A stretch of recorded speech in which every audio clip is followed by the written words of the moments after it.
মাওয়াস ক্রনিকেল থেকে আমি সাথে আছি, মাওয়া। আমাদের আজকের নিবেদন হুমায়ুন আহমেদের লেখা উপন্যাস ময়ূরাক্ষী। আজকে উপন্যাসটি তৃতীয় পর্ব। আমার শৈশব যাদের সঙ্গে কেটেছে তারা কেমন? জন্মের সময় আমার মা মারা যান, কাজেই মার কথা কিছুই জানি না। তিনি দেখতে কেমন তাও জানি না। অবিশ্বাস্য হলেও সত্যি যে তার কোনো ছবি নেই। বাবা মারা যান আমার 9 বছর বয়সে, তার কথাও তেমন মনে নেই। তার কথা মনে পড়লেই একটা উদ্বিগ্ন মুখ মনে আসে।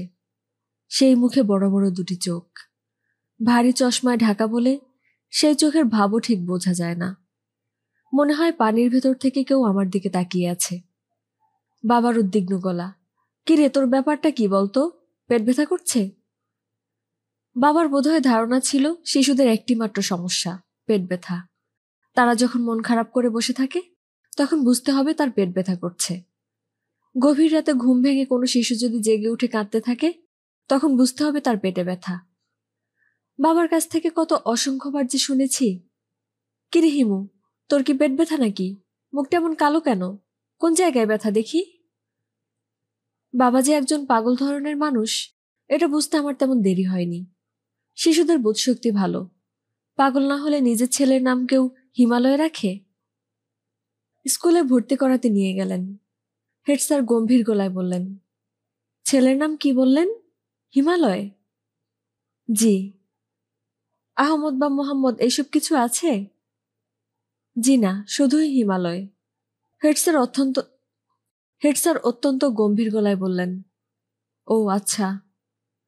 বাবা উৎসাহের সাথে বললেন, নদীর নামে মানুষের নাম হয়, ফুলের নামে হয়, গাছের নামে হয়, হিমালয়ের নামে নাম হতে দোষ কি? হিমালয় নাম রাখার বিশেষ কোনো তাৎপর্য কি আছে?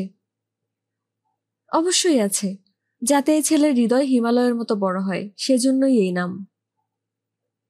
তাহলে আকাশ নাম রাখলেন না কেন? আকাশ তো আরো বড়। বড় হলেও তা ধরাছোঁয়ার বাইরে, হিমালয়কে স্পর্শ করা যায়। কিছু মনে করবেন না, এই নামে স্কুলে ছেলে ভর্তি করা যাবে না। এমন কোনো আইন আছে যে হিমালয় নাম রাখলে সেই ছেলে স্কুলে ভর্তি হতে পারবে না? আইনটাই আমি জানি না, এই ছেলেকে আমি স্কুলে নেব না। কেন? সিট নেই। আগে তো বললেন সিট আছে। এখন নেই। শিক্ষক হয়ে মিথ্যা কথা বলছেন? তাহলে তো এখানে কিছুতেই ছাত্র ভর্তি করা উচিত না। মিথ্যা কথা বলা শিখবে। খুব ভালো কথা, তাহলে এখন যান। এই দীর্ঘ কথোপকথনের কিছুই আমার মনে নেই, মনে থাকার কথাও নয়। বাবা প্রতিটি ঘটনা লিখে রেখে গেছেন বলে বলতে পারলাম। বাবার মধ্যে গবেষণাধর্মী একটা ব্যাপার ছিল। অতি তুচ্ছ বিষয় নিয়ে পাতার পর পাতা পরিষ্কার অক্ষরে লিখে যেতেন। তার বিদ্যা ছিল ইন্টারমিডিয়েট পর্যন্ত। ইন্টারমিডিয়েট পরীক্ষা দেবার পর রাগ করে বাড়ি থেকে বের হয়ে আসেন, আর ফিরে যাননি। জীবিকার জন্য ঠিক কি কি করতেন তা পরিষ্কার নয়। জ্যোতিষবিদ্যা, সমুদ্র জ্ঞান, লক্ষণ বিচার এ জাতীয় বইয়ের স্তূপ দেখে মনে হয় মানুষের হাত টাত দেখতেন। একটা প্রেমের সঙ্গে সম্ভবত যুক্ত ছিলেন। কয়েকটা নোট বইও লিখেছিলেন। নোটস অফ প্রবেশিকা সমাজবিদ্যা এরকম একটা বই। তার পরিবারের কারোর সঙ্গে তার কোনোই যোগাযোগ ছিল না। তাদের সম্পর্কে আমি জানতে পারি বাবার মৃত্যুর পর। গুরুতর অসুস্থ অবস্থায় বাবা তার বড় বোনকে একটি চিঠি লিখে জানান যে তার মৃত্যু হলে আমাকে যেন আমার মার বাড়ি পাঠানো হয়, এটাই তার নির্দেশ, আর অন্যথা যেন না হয়। চিঠি পাওয়ার পরপরই বাবার দিকের আত্মীয় স্বজনে আমাদের ছোট বাসা ভর্তি হয়ে যায়। আমার দাদাজানকে তখনই প্রথম দেখি। সুঠাম স্বাস্থ্যের টকটকে গৌরবর্ণের একজন মানুষ। চেহারার কোথায় যেন জমিদার জমিদার একটা ভাব আছে। তিনি মরণাপন্ন বাবার হাত ধরে কাঁদো কাঁদো গলায় বললেন, আমার ভুল হয়েছে, আমি বাবা তোর কাছে ক্ষমা চাচ্ছি, যথেষ্ট পাগলামি হয়েছে, আর না। আমার বাবা দীর্ঘ নিঃশ্বাস ফেলে বললেন, আচ্ছা যাক, ক্ষমা করলাম, কিন্তু আমি চাই না আমার ছেলে আপনাদের সঙ্গে মানুষ হোক। ও যাবে তার মামাদের কাছে। তার মামারা কি আমাদের চেয়ে ভালো? না, ওরা পিশাচ শ্রেণীর, ওদের সঙ্গে থাকলে অনেক কিছু শিখবে। আমার দাদাজান এবার সত্যি সত্যি কেঁদে ফেললেন। বৃদ্ধ একজন জমিদার ধরনের মানুষ কাঁদছে, এই দৃশ্যটি সত্যিই অদ্ভুত। তিনি কাঁদতে কাঁদতে বললেন, তুই এক পাগল, তোর ছেলেটাকেও তুই পাগল বানাতে চাস? এই নিয়ে আপনার সঙ্গে কথা বলতে চাই না। আমাদের বড়লোক আত্মীয় স্বজনরা অত্যন্ত বিস্ময়ের সঙ্গে আমাদের বাসার সাজসজ্জা দেখতে থাকেন। এর ফাঁকে ফাঁকে বাবার সঙ্গে আমার দাদাজানের কিছু কথাবার্তা হলো, যেমন, ঢাকায় কতদিন ধরে আছিস? প্রায় 3 বছর। এর আগে কোথায় ছিলি? তা দিয়ে আপনার দরকার কি? তোর মা যখন অসুস্থ তখন সব খবরের কাগজে তোর ছবি ছাপিয়ে বিজ্ঞাপন দিয়েছিলাম। খবরের কাগজে আমি পড়ি না। আমার বড় বাবু এই পর্যায়ে হাত ইশারা করে আমাকে ডাকলেন। আদুরে গলায় বললেন, খোকা, তোমার নাম কি? আমি বললাম, হিমালয়। সবাই মুখ চাওয়াচাওয়ি করতে লাগলেন। দাদা দুঃখিত গলায় বললেন, ছেলের নাম কি সত্যি সত্যি হিমালয় রেখেছিস? হুম। বাবার সমস্ত আপত্তি অগ্রাহ্য করে তাকে একটা বড় ক্লিনিকে ভর্তি করা হলো। আপত্তি করার মতো অবস্থাও তার ছিল না। কথা বলা প্রায় বন্ধ হয়ে গিয়েছিল। দু একটা ছোটখাটো বাক্য বলতেও তার কষ্ট হতো। তাকে বাইরে চিকিৎসার জন্য পাঠানো হবে এমন কথা শোনা যেতে লাগলো। বাবা তাদের সেই সুযোগ দিলেন না। ক্লিনিকে ভর্তি হবার 9 দিনের দিনে মারা গেলেন। সজ্ঞানের মৃত্যু যাকে বলে। মৃত্যুর আগ মুহূর্তেও টনটনে জ্ঞান ছিল। আমাকে বললেন, তোমার জন্য কিছু উপদেশ লিখে রেখে গেছি, সেগুলো মন দিয়ে পড়বে। তবে লেখাটা অসম্পূর্ণ, সম্পূর্ণ করবার সময় হলো না। আমার দিকের আত্মীয় স্বজনদের সঙ্গে কোনো যোগাযোগ রাখবে না এবং তাদের সাহায্য নেবে না। তবে 16 বছর পরে তুমি যদি মনে করো আমার সিদ্ধান্ত ভুল, তখন তুমি নতুন করে সিদ্ধান্ত নিতে পারবে। এর আগ পর্যন্ত মামার সঙ্গে থাকবে। মনে রাখবে, তোমার মামারা পিশাচ শ্রেণীর মানুষদের সংস্পর্শে না এলে মানুষের সদ্গুণ সম্পর্কে ধারণা হবে না। ডাক্তার এই পর্যায়ে বললেন, আপনি দয়া করে চুপ করুন, ঘুমোবার চেষ্টা করুন। বাবা শীতল গলায় বললেন, প্রতিপদ শুরু হয়ে গেছে। দ্বিতীয়ায় আমার মৃত্যু হবার কথা, কাজেই আমাকে বিরক্ত করবেন না। সবচেয়ে জরুরি কথাটাই আমার ছেলেকে বলা হয়নি। শোন হিমু, কোনো রকম উচ্চাশা রাখবি না। টাকা পয়সা করতে হবে, বড় হতে হবে, এসব নিয়ে মোটেও ভাববি না। সমস্ত কষ্টের মূলে আছে আমাদের উচ্চাশা। আমাদের উচ্চাশা ছিল বলে প্রথম দিকে খুবই কষ্ট পেয়েছি। শেষের দিকে উচ্চাশা ত্যাগ করতে পেরেছিলাম, তাই খানিকটা আনন্দে ছিলাম। আনন্দে থাকাটাই বড় কথা। সবসময় আনন্দে থাকার চেষ্টা করবি। বাবা কথা বলতে বলতেই একটু থামলেন। হঠাৎ গভীর আগ্রহ এবং বিস্ময়ের সঙ্গে চারদিকে তাকালেন। তারপর মৃদুস্বরে বললেন, ও আচ্ছা, তাহলে এর নামই মৃত্যু? এটা মন্দ কি? মৃত্যু তাহলে খুব ভয়াবহ নয়? তার কিছুক্ষণের মধ্যেই বাবার মৃত্যু হলো। আমি কিছুদিন আমার দাদাজানের সঙ্গে থাকলাম।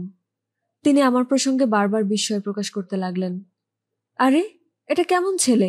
বাবা মরে গেল, এক ফোঁটা চোখের পানি নেই। এ তো দেখি তার বাপের চেয়ে পাগল হয়েছে।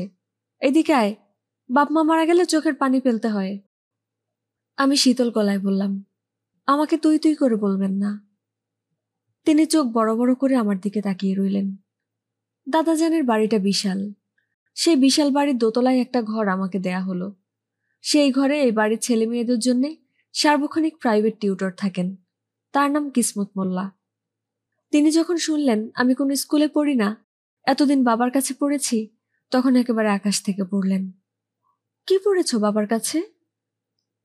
ইংরেজি, বাংলা, অঙ্ক, ভূগোল আর নীতিশাস্ত্র। নীতিশাস্ত্রটা কি? কোনটা ভালো, কোনটা মন্দ, কোনটা ন্যায়, কোনটা অন্যায়, এইসব। কি বলছো? কিছুই তো বুঝলাম না। যেমন ধরুন মিথ্যা। মিথ্যা বলা মন্দ, তবে আনন্দের জন্য মিথ্যা বলায় অন্যায় নেই। মিথ্যা দিয়ে আমরা সত্যকে চিনতে পারি। বলছো কি এসব? বুঝিয়ে বলো। যেমন ধরুন গল্প, উপন্যাস, এসব মিথ্যা, কিন্তু মিথ্যা দিয়ে আমরা সত্যকে চিনতে পারি। মাস্টার সাহেব চোখ বড় বড় করে তাকিয়ে রইলেন। নিজেকে অতি দ্রুত সামলে নিয়ে বললেন, অমাবস্যা ইংরেজি কি জানো? জানি, অমাবস্যা হলো নিউ মুন। বলে নিউ মুন, কিন্তু আকাশে তখন চাঁদ থাকে না। মৃন্ময় শব্দের মানে কি? মৃন্ময় হলো মাটির তৈরি। মাস্টার সাহেব আমার কথাবার্তায় অত্যন্ত চমৎকৃত হলেন, কিন্তু বাড়ির অন্য কেউ হলো না।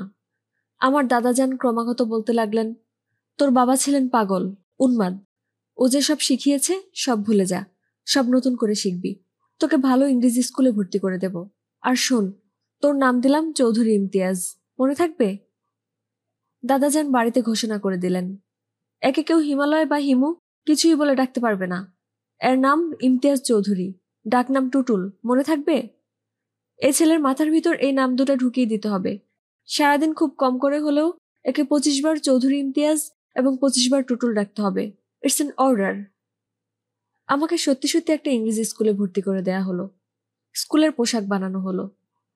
প্রথম দিন স্কুল থেকে ফিরে এসে দেখি ময়লা পায়জামা পাঞ্জাবি উপর একটা কোট চড়িয়ে অত্যন্ত রুগ্ন এক লোক বসার ঘরে বসে আছে।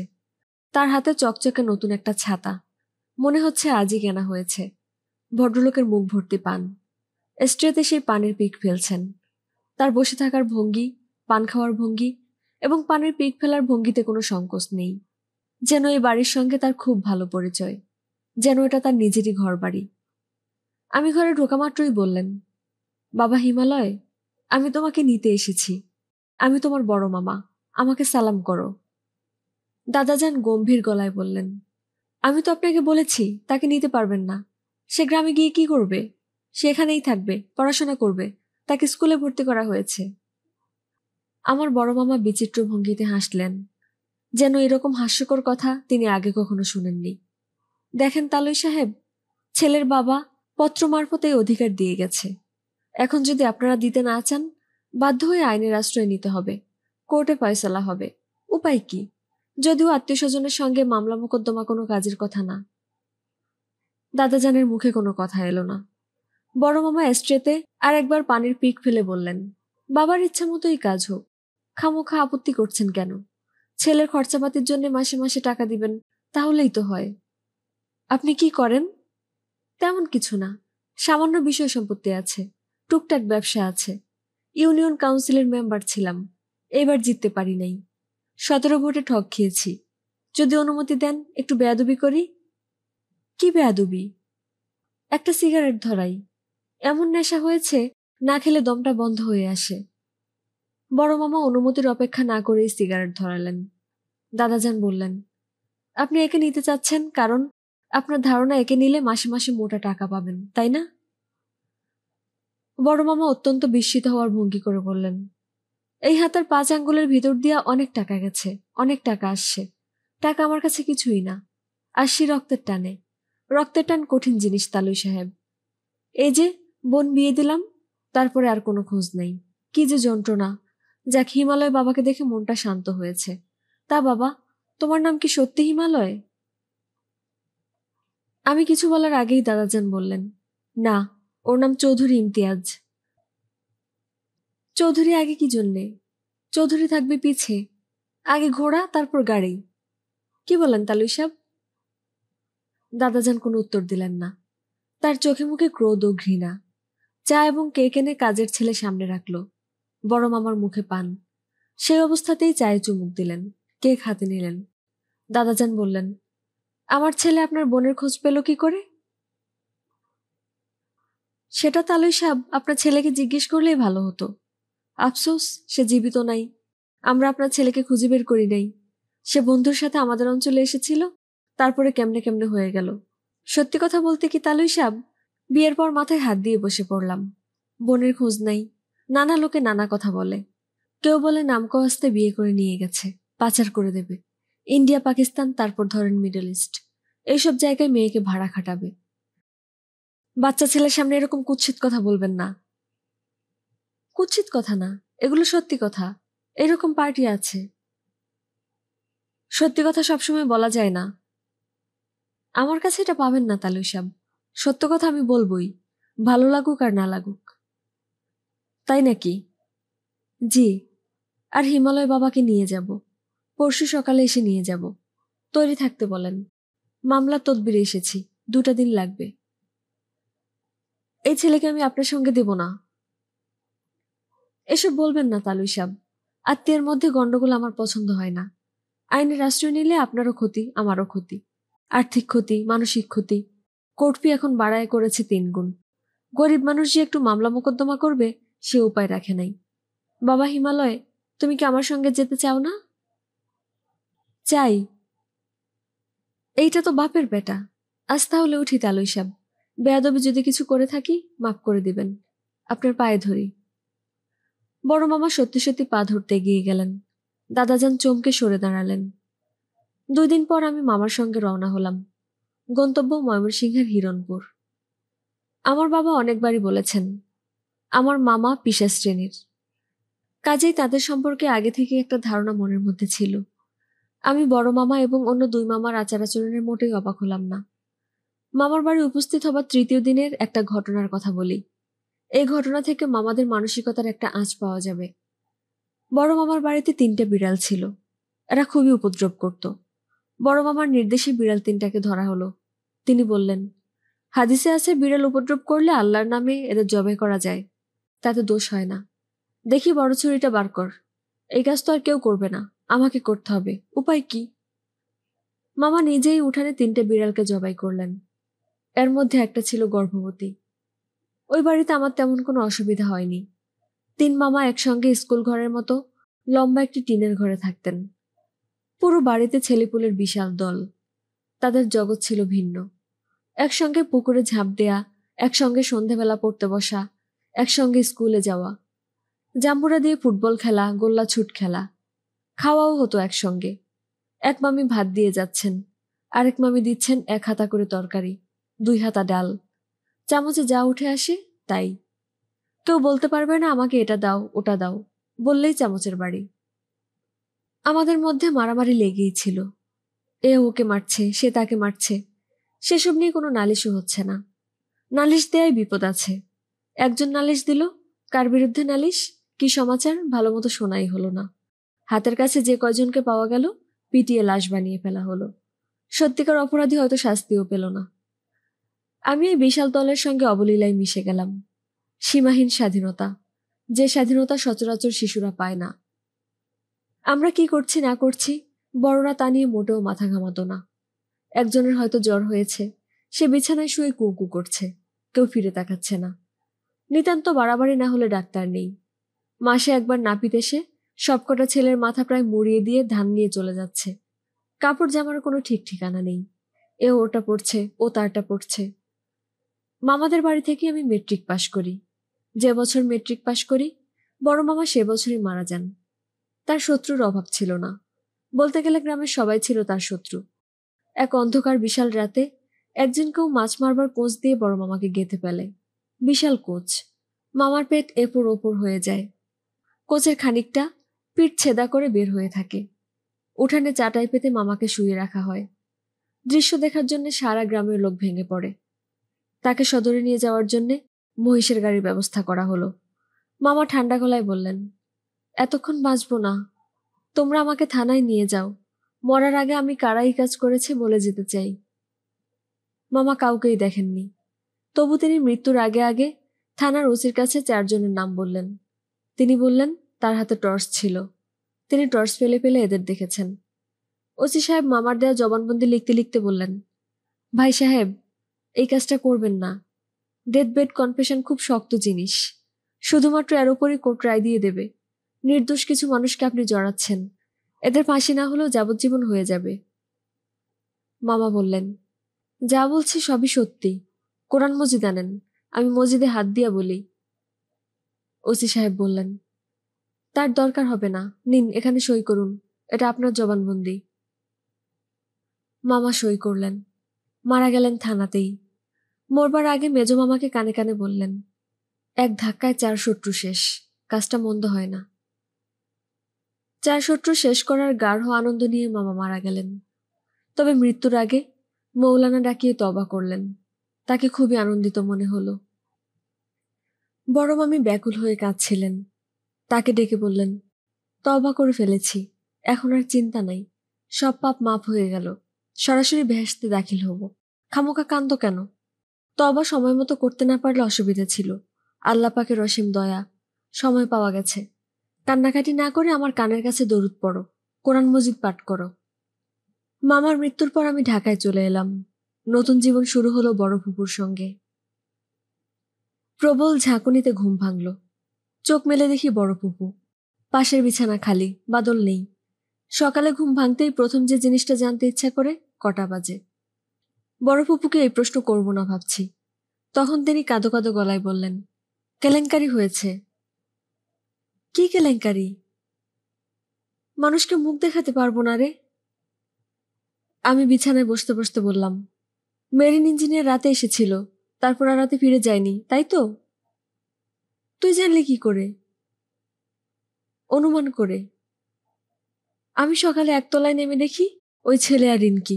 ছেলে নাকি রাতে তোর ফুফার অসুখের খবর পেয়ে এসেছিল, ঝড় বৃষ্টি দেখে আর ফিরে যায়নি। আর ওই বদমেয়ে সারা রাত ওই ছেলের সঙ্গে গল্প করেছে। বলো কি?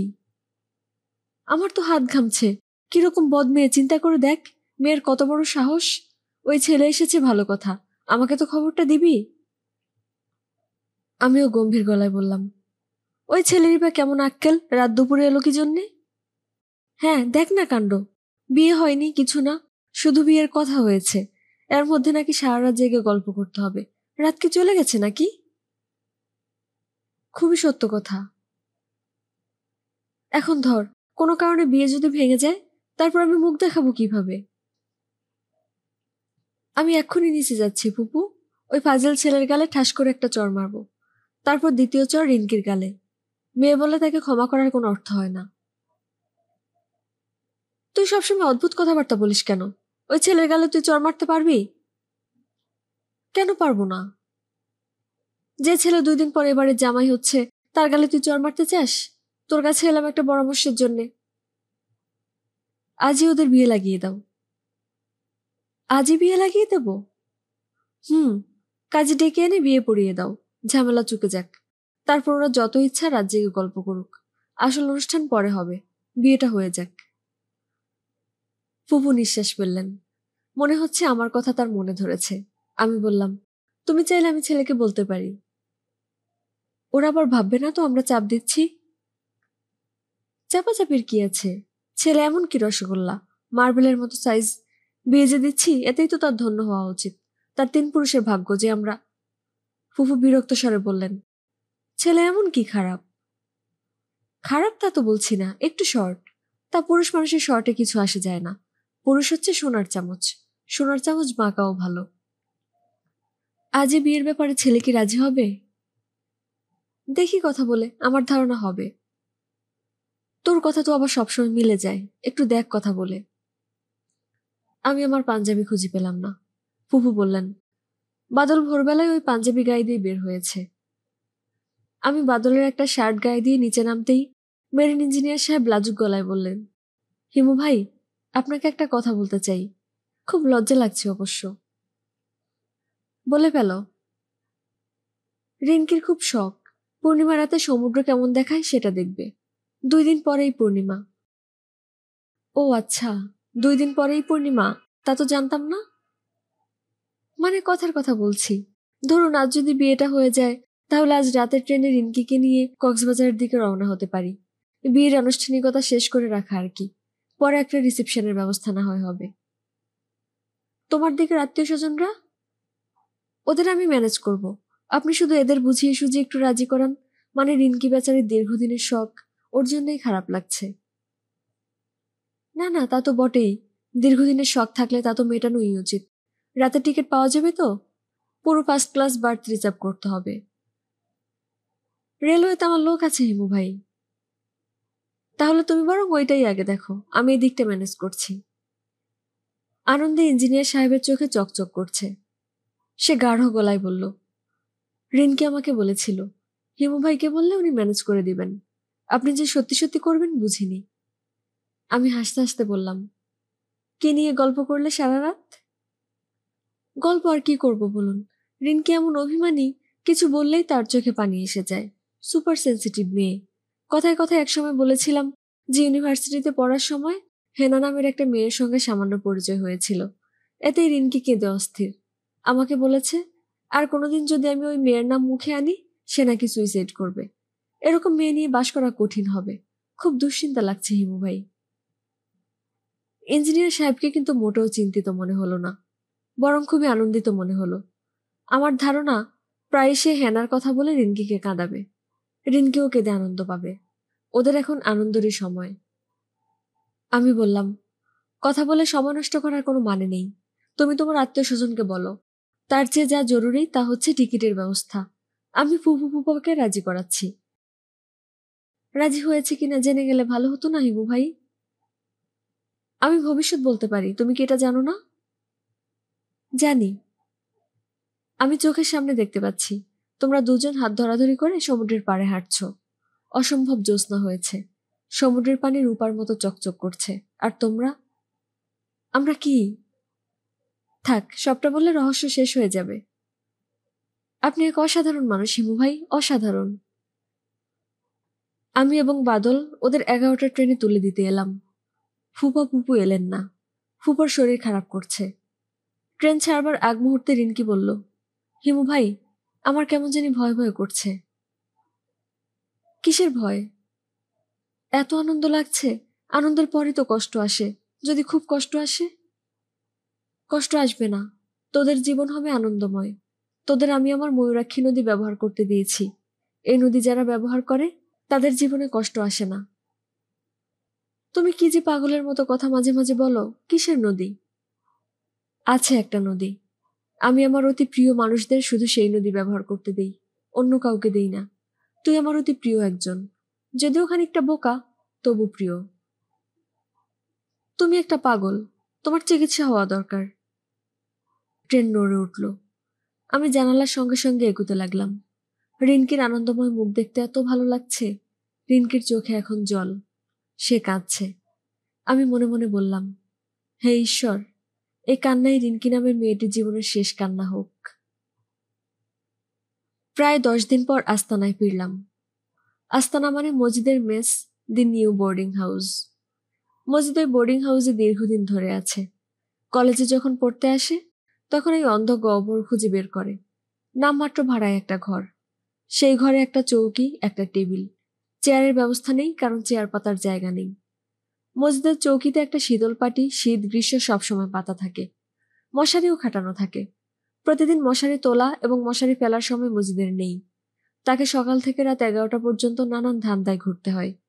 প্রতি মাসে 3টি মানি অর্ডার করতে হয়। একটা দেশের বাড়িতে, একটা তার বিধবা বড় বোনের কাছে, এবং তৃতীয়টি আবু কালাম বলে এক ভদ্রলোককে। এই ভদ্রলোক মসজিদের কোনো আত্মীয় নন। তাকে প্রতি মাসে কেন টাকা পাঠাতে হয় তা মজিদ কখনো বলেনি। জিজ্ঞেস করলে হাসে। এইসব রহস্যের কারণেই মজিদকে আমার বেশ পছন্দ। আমাকে মজিদের পছন্দ কিনা জানি না। সে মানুষের সঙ্গে সম্পূর্ণ অনাগ্রহ নিয়ে মেশে। কোনো কিছুতেই অবাক বা বিস্ময় প্রকাশ করে না। সম্ভবত শৈশবেই তার বিস্মিত হবার ক্ষমতা নষ্ট হয়ে গেছে। ইউনিভার্সিটিতে পড়বার সময় তাকে একবার একটা ম্যাজিক শো দেখাতে নিয়ে গিয়েছিলাম। ডাচের এক জাদুকর জার্মান কালচারাল সেন্টারে জাদু দেখাচ্ছেন। বিস্ময়কর কাণ্ড কারখানা একের পর এক ঘটে যাচ্ছে। একসময় তিনি তার সুন্দরী স্ত্রীকে করাত দিয়ে কেটে 2 টুকরো করে ফেললেন। ভয়াবহ ব্যাপার। মহিলা দর্শকরা ভয়ে উ উ জাতীয় শব্দ করছে। তাকিয়ে দেখি মজিদ ঘুমিয়ে পড়েছে। ক্ষীণ নাক ডাকার শব্দও আসছে। আমি চিমটি কেটে তার ঘুম ভাঙালাম। সে বলল, কি হয়েছে? আমি বললাম, করাত দিয়ে মানুষ কাটা হচ্ছে। মজিদ হাই তুলে বলল, ও আচ্ছা। সে সম্পূর্ণ নির্লিপ্ত ভঙ্গিতে তাকিয়ে রইল। অথচ আমি অনেক ঝামেলা করে 2টি টিকিট জোগাড় করেছি, যাতে একবার অন্তত সে বিস্মিত হয়। আমার ধারণা, তাজমহলের সামনেও যদি তাকে নিয়ে যাওয়া হয়, সে হাই চাপতে চাপতে বলবে, ও এইটাই তাজমহল, ভালোই তো, মন্দ কি। মসজিদকে আমার একবার তাজমহল দেখানোর ইচ্ছা, শুধু দেখার জন্য যে সত্যি সত্যি সে কি করে, বা আসলেই সে কিছু করে কিনা। 10 দিন পর মসজিদের সঙ্গে আমার দেখা। সে একবার মাত্র মাথা ঘুরিয়ে তাকালো, তারপর পত্রিকা পড়তে লাগলো। বছরখানেক আগের বাসি একটা ম্যাগাজিন। একবার জিজ্ঞেসও করলো না আমার খবর কি, আমি কেমন, এতদিন কোথায় ছিলাম। আমি বললাম, তোর খবর কি রে মজিদ? মজিদ এই প্রশ্নের উত্তর দিল না। অপ্রয়োজনীয় কোনো প্রশ্নের উত্তর সে দেয় না।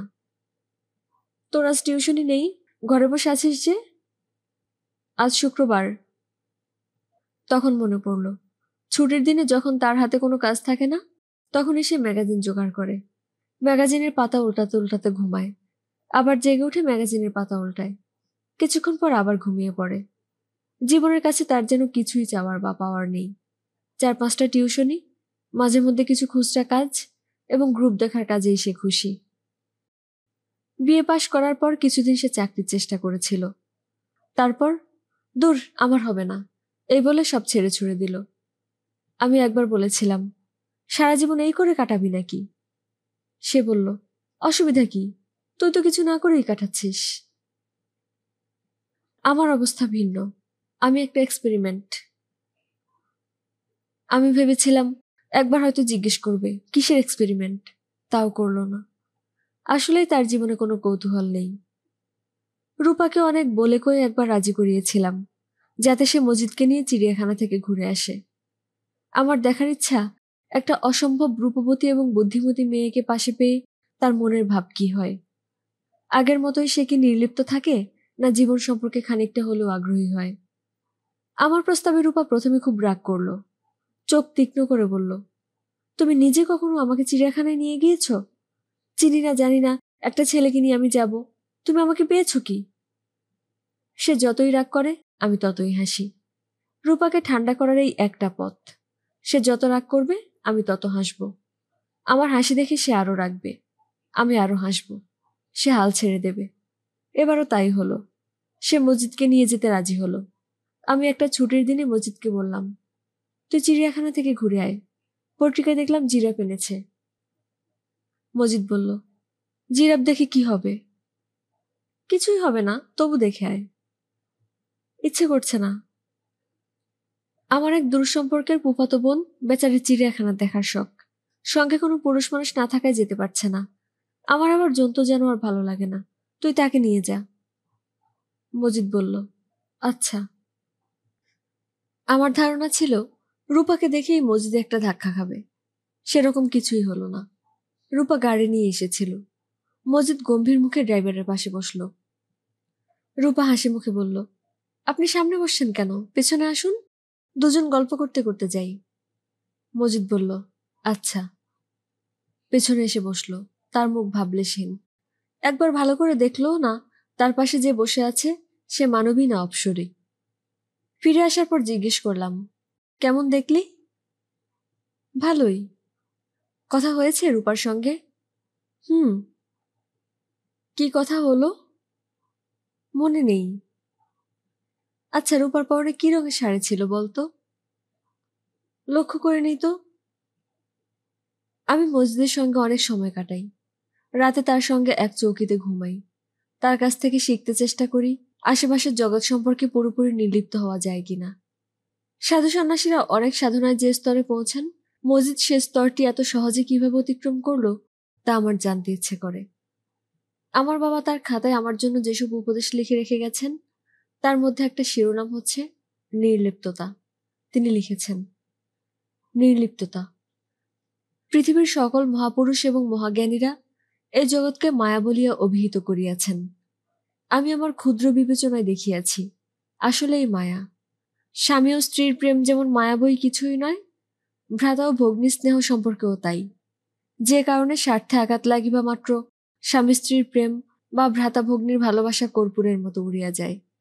কাজেই তোমাকে পৃথিবীর সর্ববিষয়ে পুরোপুরি নির্লিপ্ত হইতে হইবে।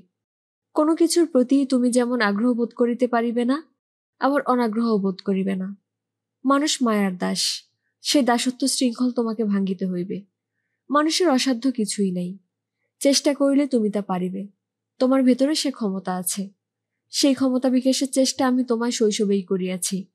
একই সঙ্গে তোমাকে আদর এবং অনাদর করা হয়েছে। মাতার প্রবল ভালোবাসা হইতেও তুমি বঞ্চিত হইয়াছ। এই সমস্তই একটি পরীক্ষার অংশ। এই পরীক্ষায় সফলকাম হইতে পারিলে প্রমাণ হইবে যে ইচ্ছা করিলে মহাপুরুষদের এই পৃথিবীতে তৈরি করা যায়। যদি একটি সাধারণ কুকুরকেও যথাযথ প্রশিক্ষণ দেওয়া যায়, সেই কুকুর শিকারী কুকুরে পরিণত হয়। একজন ভালো মানুষ পরিবেশের চাপে ভয়াবহ খুনিতে রূপান্তরিত হয়। যদি তাই হয়, তবে কেন আমরা আমাদের ইচ্ছা অনুযায়ী মানুষ সম্প্রদায় তৈরি করিতে পারিব না? বাবা আমার ভেতর থেকে মায়া কাটানোর চেষ্টা করেছেন। শৈশবের কথা কিছু মনে আছে। একটা খেলনা হয়তো আমার খুব পছন্দ হলো, তিনি কিনে আনলেন। গভীর আনন্দে আমি আত্মহারা। তখন হঠাৎ বাবা বললেন, আচ্ছা এবার এই খেলনা ভেঙে টুকরো টুকরো করে ফেলি। আমি বিস্মিত হয়ে বললাম, কেন? এমনি। বাবা একটা হাতুড়ি নিয়ে খেলনা ভাঙতে বসতেন। আমি কাঁদো কাঁদো চোখে তাকিয়ে দেখতাম। একবার খাঁচায় করে একটা টিয়া পাখি নিয়ে এলেন। কি সুন্দর সবুজ রং, লাল টুকটুকে ঠোঁট। আমি বললাম, বাবা আমরা কি এটা পুষবো? তিনি হাসি মুখে বললেন, হ্যাঁ। আনন্দে আমার চোখে পানি এসে গেল। আমি বললাম, টিয়া পাখি কি খায় বাবা? শুকনো মরিচ খায়। ঝাল লাগে না? না, একটা শুকনো মরিচ নিয়ে এসে দাও, দেখবি কিভাবে কপ কপ করে খাবে। আমি ছুটে গেলাম শুকনো মরিচ আনতে। মরিচ এনে দেখি বাবা টিয়া পাখিটা গলা টিপে মেরে ফেলেছেন। এমন সুন্দর একটা পাখি মরে আছে। ভয়ঙ্কর একটা ধাক্কা লাগলো। বাবা বললেন, মন খারাপ করবি না, মৃত্যু হচ্ছে এ জগতের আদি সত্য। তিনি তার পুত্রের মন থেকে মায়া কাটাতে চেষ্টা করেছেন। তার চেষ্টা কতটা সফল হয়েছে? মায়া কি কেটেছে? আমার তো মনে হয় না।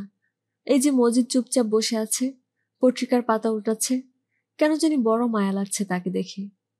এই মায়া আমার বাবা শত ট্রেনিংয়েও কাটাতে পারেননি, অথচ মজিদকে ছাত্র হিসেবে পেলে বাবার লাভ হতো। মজিদ, কি? আমার হাতে একটা চাকরি আছে, করবি? কি চাকরি?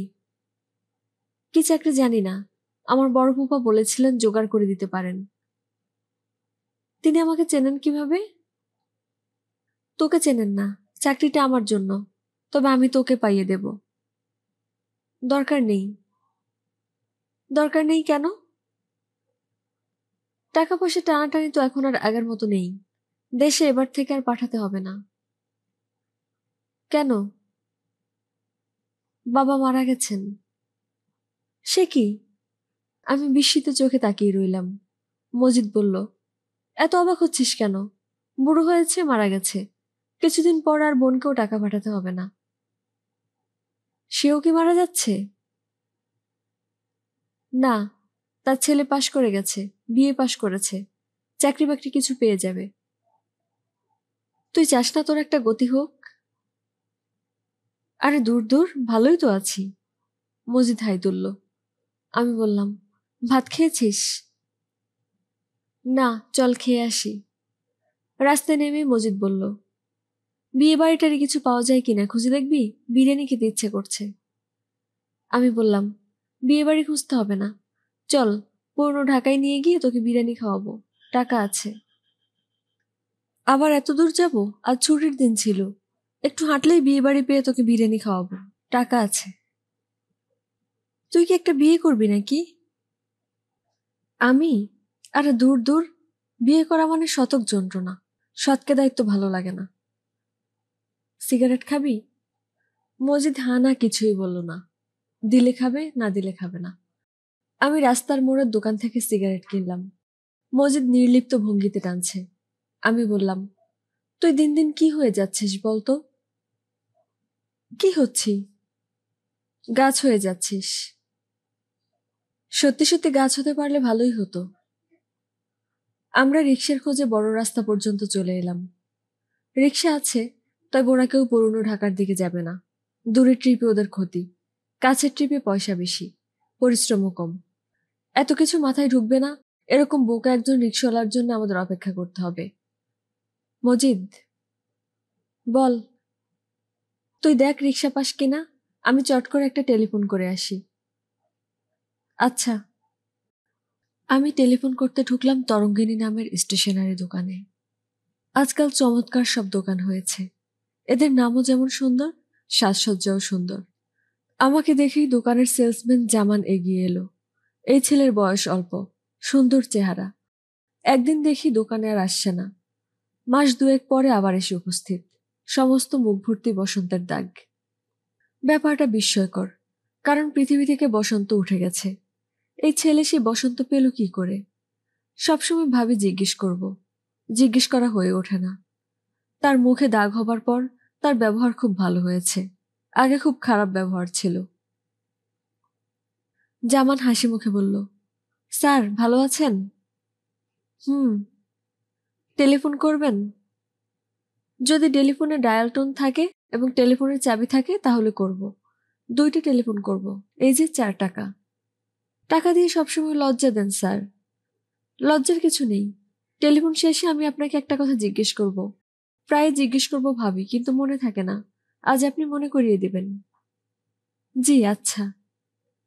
আমার সামনে টেলিফোন দিয়ে জামান সরে গেল। এইটুকু ভদ্রতা আছে, অধিকাংশ দোকানেই টেলিফোন করতে দেয় না, টাকা দিয়েও না। যদিও দেয়, রিসিভারের আশেপাশে ঘুরঘুর করে, কি কথা হচ্ছে শুনবার জন্য।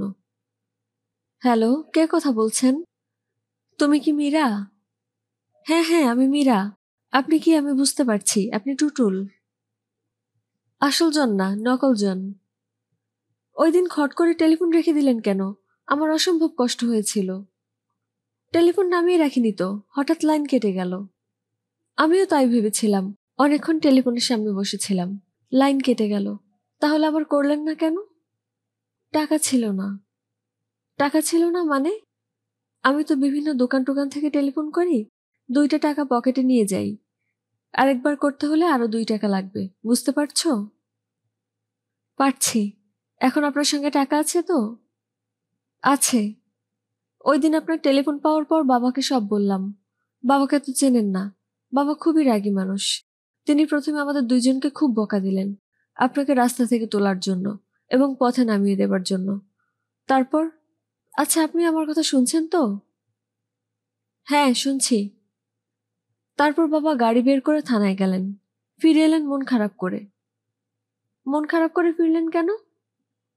কারণ ওসি সাহেব আপনার সম্পর্কে অদ্ভুত কথা বলেছেন। আপনি নাকি পাগল ধরনের, তার উপর কবি। আমি কবি? হ্যাঁ, আপনি যে কবিতার খাতাটা থানায় ফেলে এসেছিলেন, বাবা সেইটিও নিয়ে এসেছেন। তাই নাকি? হ্যাঁ, আমি সবগুলো কবিতা পড়েছি। কেমন লাগলো? ভালো, অসাধারণ। সবচেয়ে ভালো লাগলো কোনটা? বলবো, আমার কিন্তু মুখস্থ। কবিতাটার নাম রাত্রি। পরীক্ষা নিচ্ছি, দেখি সত্যি সত্যি তোমার মুখস্থ কিনা। কবিতাটা বলো। মীরা সঙ্গে সঙ্গে আবৃত্তি করল। অতন্দ্রিলা, ঘুমাওনি জানি, তাই চুপি চুপি গাঢ় রাত্রে শুয়ে বলি শোনো। সৌর তারা ছাওয়া এই বিছানায়, সূক্ষ্ম জাল রাত্রির মশারি, কত দীর্ঘ দুজনার গেল সারাদিন আলাদা নিঃশ্বাসে। এতক্ষণে ছায়া ছায়া পাশে ছুঁই, কি আশ্চর্য, দুজনে দুজনা। অতন্দ্রিলা, হঠাৎ কখন শুভ্র বিছানায় পড়ে জ্যোৎস্না, দেখি তুমি নেই। কবিতা সে আবৃত্তি করল চমৎকার। আবৃত্তি শেষে ছোট নিঃশ্বাস ফেলে বলল, কি বলতে পারলাম? হ্যাঁ পারলে, তোমার স্মৃতিশক্তি ভালো, তবে কবিতা সম্পর্কে কোনো ধারণা নেই। কেন? এটা কি ভালো কবিতা না? অবশ্যই ভালো, তবে আমার লেখা না, অমিয় চক্রবর্তীর। আপনার নোটবইয়ের সব কবিতাই কি অন্যের? হ্যাঁ, মাঝে মাঝে কিছু কবিতা পড়ে মনে হয় এগুলো আমারই লেখার কথা ছিল, কোনো কারণে লেখা হয়নি, তখন সেটা নোটবুকে টুকে রাখি। আপনি কি খুব কবিতা পড়েন? না, একেবারে না। তবে আমার একজন বান্ধবী আছে, সে খুব পড়ে এবং জোর করে আমাকে কবিতা শোনায়। ওর নাম কি? ওর নাম রূপা, তবে আমি তাকে মাঝে মাঝে ময়ূরাক্ষী ডাকি। বাহ, কি সুন্দর নাম। সে কিন্তু এই নাম একেবারেই পছন্দ করে না। কেন বলুন তো? কারণ এই নামে এলিফ্যান্ট রোডে একটা জুতার দোকান আছে।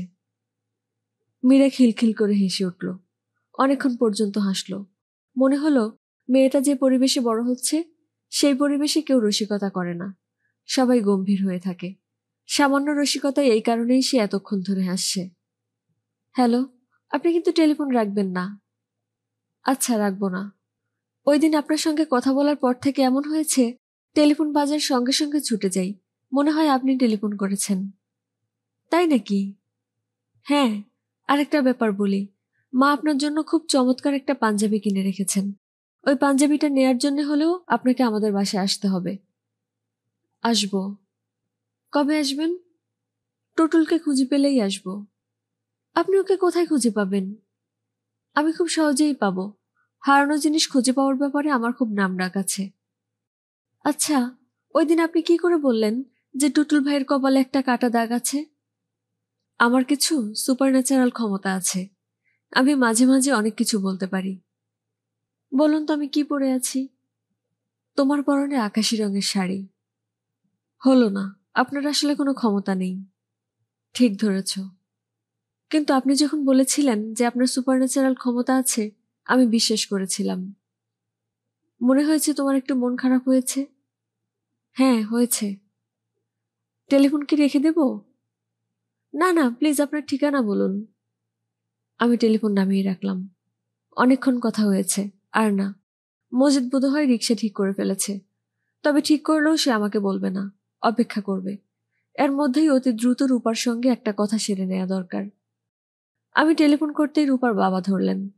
আমি গম্ভীর গলায় বললাম, এটা কি রেলওয়ে বুকিং?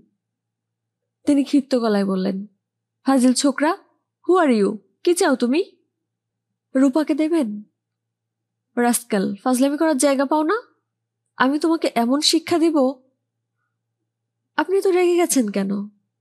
Shut up. আমি ভদ্রলোককে আরো খানিকক্ষণ হইচই করার সুযোগ দিলাম। আমি জানি হইচই শুনে রূপা এসে টেলিফোন ধরবে। হলোও তাই। রূপার গলা শোনা গেল। সে করুণ গলায় বলল, তুমি চলে এসো। কখন? এই এখন, আমি বারান্দায় দাঁড়িয়ে থাকবো। আচ্ছা, আসছি। অনেকবার আসছি বলেও তুমি আসোনি। এবার যদি না আসো তাহলে? তাহলে কি? রূপা খানিকক্ষণ চুপচাপ থেকে বলল, আমি বারান্দায় দাঁড়িয়ে থাকবো। রূপার বাবা সম্ভবত তার হাত থেকে টেলিফোনটা কেড়ে নিলেন।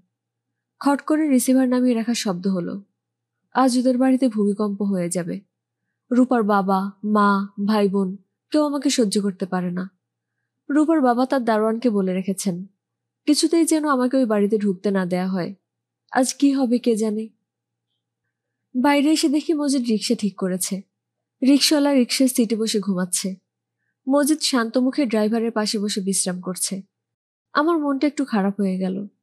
আজও জামানকে জিজ্ঞেস করা হলো না, তার মুখে বসন্তের দাগ হলো কি করে। কিছু কিছু প্রশ্ন আছে যা কোনোদিনও করা হয় না। এটিও বোধহয় সে জাতীয় কোনো প্রশ্ন। বিরিয়ানি খেয়ে অনেক রাতে ফিরলাম। অসহ্য গরম। সেই গরমে ছোট্ট একটা চৌকিতে আমি এবং মজিদ শুয়ে আছি। মজিদের হাতে হাত পাখা। সে দ্রুত তার পাখা নাড়ছে। গরম তাতে কমছে না, বরং বাড়ছে। মনে হচ্ছে ময়ূরাক্ষী নদীটাকে বের করতে হবে, নয়তো এই দুঃসহ রাত পার করা যাবে না। মজিদের হাত পাখার আন্দোলন থেমে গেছে। সে গভীর ঘুমে অচেতন। ঘরে শুনশান নীরবতা। আমি ময়ূরাক্ষী নদীর কথা ভাবতে শুরু করলাম। সঙ্গে সঙ্গে দৃশ্য পাল্টে গেল। এই নদী এক এক সময় এক এক ভাবে আসে। আজ এসেছে দুপুরের নদী হয়ে।